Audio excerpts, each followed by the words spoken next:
ఐటీలో ఎంట్రీ కావాలా? Training software engineer గా అజా కోడింగ్ ట్యూటర్ లో 2 వీక్స్ ట్రయల్ పీరియడ్ లో వెంటనే చేరండి. ఓయో రూమ్కు వెళ్లిన ప్రేమ జంట మధ్య జరిగిన వాగ్వాదం ప్రియుడి ప్రాణం మీదకు తెచ్చింది.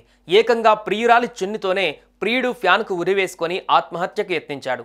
ఎట్టకేలకు ఆయన్ను కాపాడి ఆసుపత్రికి తరలించారు. కానీ అతని పరిస్థితి మాత్రం విషమంగానే ఉంది.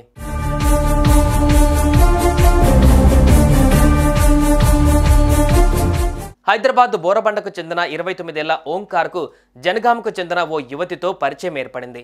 ఇద్దరు ఒకే బ్యాంకులో ఉద్యోగులుగా పనిచేస్తున్నారు. దీంతో వీరి స్నేహం కాస్త కొన్ని నెలలకే ప్రేమగా మారింది. ఇద్దరు కలిసి తిరిగేవాళ్ళు. ఈ క్రమంలో యువతి ఉప్పల్లోని ఓ ప్రైవేట్ హాస్టల్లో ఉంటుండగా ఓంకార్ ఆమెను పికప్ చేసుకుని రామాంతపూర్ ప్రగతి నగర్లోని ఓయో రూమ్కు వెళ్లారు.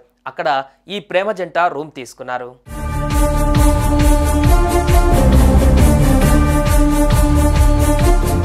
ఇంతలోనే ఏం జరిగిందో ఏమో కానీ ఇద్దరి మధ్య గొడవ జరిగింది. మాట అనుకున్నారు. ఇంతలోనే ప్రియురాలు వాష్రూమ్కు వెళ్ళగానే ఆమె చున్ని తీసుకుని ఓంకార్ ఫ్యాన్కు ఉరివేసుకొని ఆత్మహత్య యత్నానికి ప్రయత్నించాడు. యువతి గమనించి పెద్దగా కేకలు వేయడంతో హోటల్ సిబ్బంది రూమ్లోకి వచ్చారు. వెంటనే ఓంకార్ను కిందకు దింపి పక్కనే ఉన్న ఒక ప్రైవేట్ హాస్పిటల్కు తరలించారు. ప్రస్తుతం ఓంకార్ రామంతపూర్ మ్యాట్రిక్స్ హాస్పిటల్లో చికిత్స పొందుతున్నాడు. ప్రస్తుతం అతని పరిస్థితి విషమంగా ఉంది.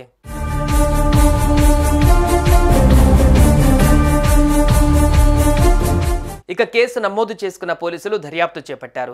ఇద్దరు కలిసి మద్యం సేవించారని విచారణలో తేలింది. దీంతో యువతిని విచారిస్తున్నారు పోలీసులు. అసలు వీరి మధ్య ఘర్షణకు కారణమేంటి అనే దానిపైన ఎంక్వైరీ చేస్తున్నారు.